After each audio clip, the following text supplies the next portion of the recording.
have set myself a strange challenge.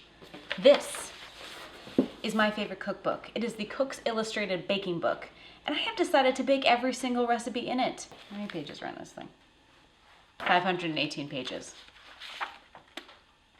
Some of that's the index, but a huge part of that is not the index, you know?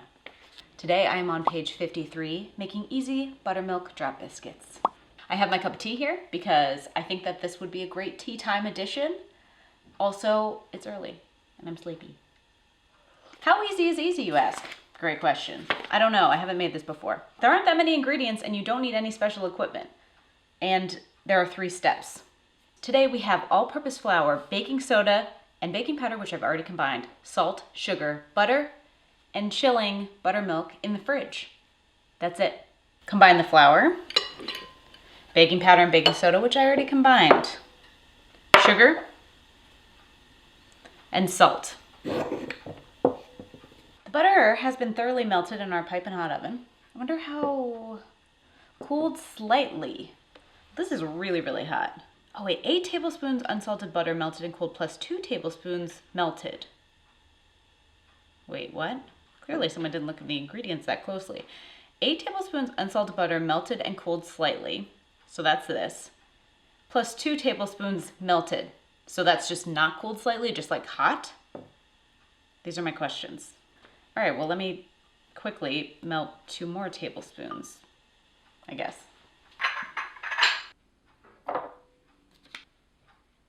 Oh, okay, so this is for later. You know, they really say that you're supposed to read the recipe before you start, and I never do that. This is one of the reasons why you should. Okay, so I'm gonna put that aside. We won't melt that just yet. Okay, 1 cup of buttermilk that has been chilling in the fridge. Now this is very interesting. Generally in baking, what I've learned is that you want your ingredients to all be the same temperature. These are incredibly different temperatures. So I guess we'll see what happens. Stirring until butter forms in small clumps. Getting sort of a curdled texture. The butter is kind of speckled throughout, but would I call that small clumps? It's difficult to say. When in doubt, just keep on working it, and then if it stops changing, you're good. Actually, you know what? I think we might be getting some clumpage. Oh yeah, we're definitely getting clumpage. Honestly, it just looks like fish eggs. That's what it should say. Continue until butter achieves fish eggs stage. We're halfway through, so far I do agree with the title of easy, because now all we're going to do is add the wet to the dry. Oh, disgustingly sloppy sound. Excellent. My favorite cookbook says to stir until this is just combined, which is an indicator to me that you're not trying to develop gluten strands. The more that you work flour, the more that you're going to develop those gluten and get, you know, something like a tough, rustic loaf of bread. This, I think, is going to have a very short texture, which literally means that the strands of gluten are short in themselves and then it's kind of crumbly and falls apart, which I think is what we can expect from a drop biscuit. I'm going to quickly melt this additional 2 tablespoons of butter so it's ready to go, and grease a 1/4 measuring cup. Got it on the table a little bit. That's fine. Oh God, I just read the book says work quickly. Okay, working quickly. Oh my goodness. Working quickly. Scoop, drop, repeat. Got it. Go quickly, go quickly. We probably want to work quickly because you have active ingredients like baking powder and baking soda in there already doing things. So there's no time.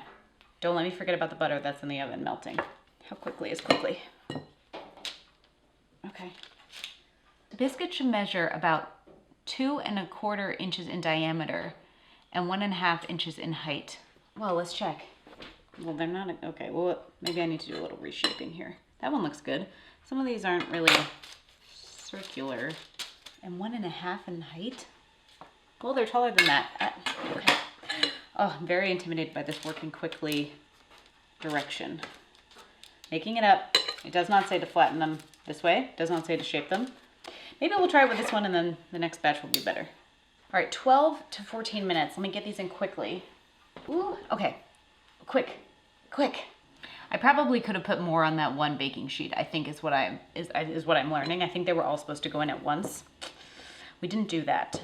Obviously it said moving quickly, so these ones might be crappy because obviously they're gonna have to sit out for another 10 minutes while those bake. I mean, oh man, there are only 3. I definitely could have fit those. When you guys make these, you can just put it on one sheet. Although here's my question. This says makes 12 biscuits.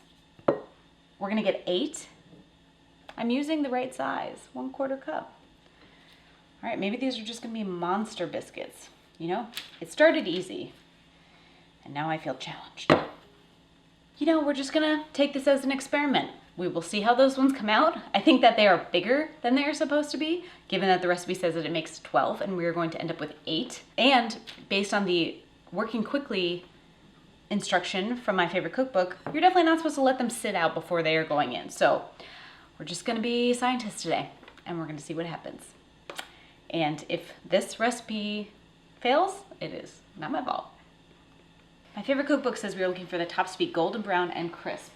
So that's our indicator. You always want to go with the indicator rather than the time.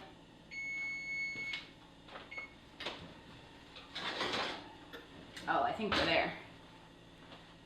Definitely golden brown. That feels crisp. We got a little smoke as well. I think it's just a really hot oven. In fact, it's burning my hand. I'm gonna put this down. Ow. Let's quickly get in our pour second batch.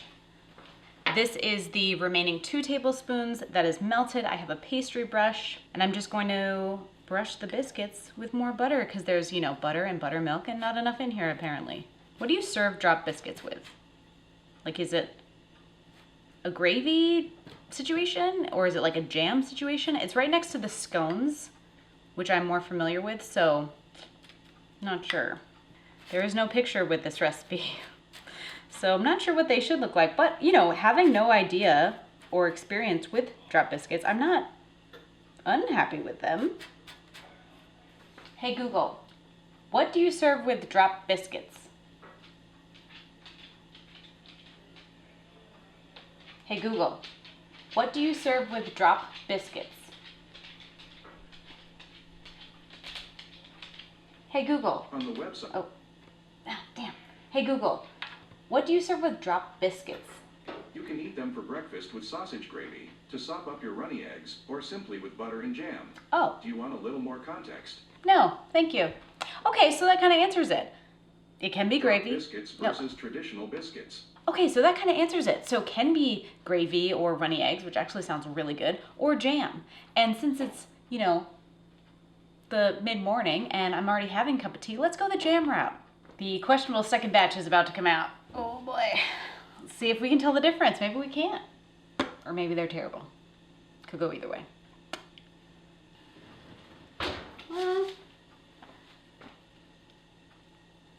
Well, I don't know. This is so hot. Hang on. All right, little coating of butter. Which has solidified slightly, but these are so hot that I'm sure it will melt on contact. Do you hear that? It's like the butter is sizzling as it hits this cookie sheet. This is, no joke, really hot. Be careful.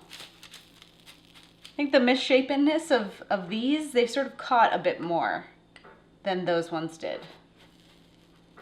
Don't know if that's because we left them out or what.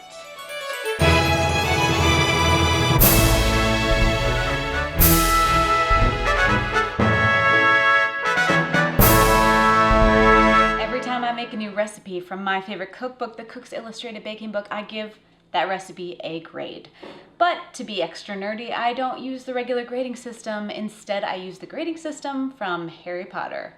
From Harry's OWLs, to be really specific. And I mean, they probably used it for the NEWTs, right? I don't know. If you know, let me know in the comments. If you aren't familiar, and I don't know why you wouldn't be, but the top grade is O for outstanding. Next is E for exceeds expectations, A for acceptable. That is the last pass grade. It is then P for poor, D for dreadful, and T for troll. Where will these easy buttermilk drop biscuits land? Let's find out. Well, they smell really good. Smell like butter. Nice coloring on the bottom, crispy bottom. Let's try with a little jam. Here's what I'll say.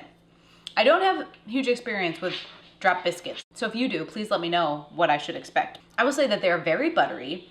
There's a very crumbly texture, you know, easy to pull apart. They're quite fluffy. I think that biscuits like these, they're a carrier for other flavors.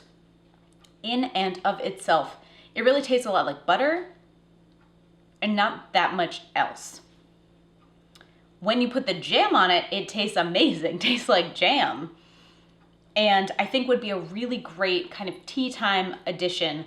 Get your clotted cream, get your jams, get your cup of tea, your little cucumber sandos, all those cutesy little things. I think put this on there, great. You know, it's kind of acting like a scone. I can totally see what Google told us about the eggs, like a great addition. It is not a, you know, a dessert unto itself. It's not bread that you're just gonna have. You're not eating it for the thing, you're kind of eating it for how it can be a carrier for other things.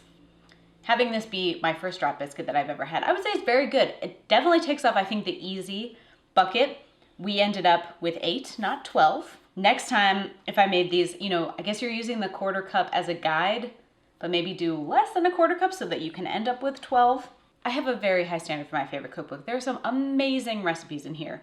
Today's grade for these are going to be an acceptable. There's nothing wrong with an acceptable. It is a pass grade. Would I make them again? Sure. But it's not the kind of recipe where I'm going to send out to my friends and say, you have to make this recipe. But if someone said, hey, do you have a easy buttermilk drop biscuit recipe? Of course, have this one. Very quick bake, fun thing to make. Go have it with your tea time. Go have it with your runny eggs or your gravy. It's good. It's really good with jam. Man, I love jam.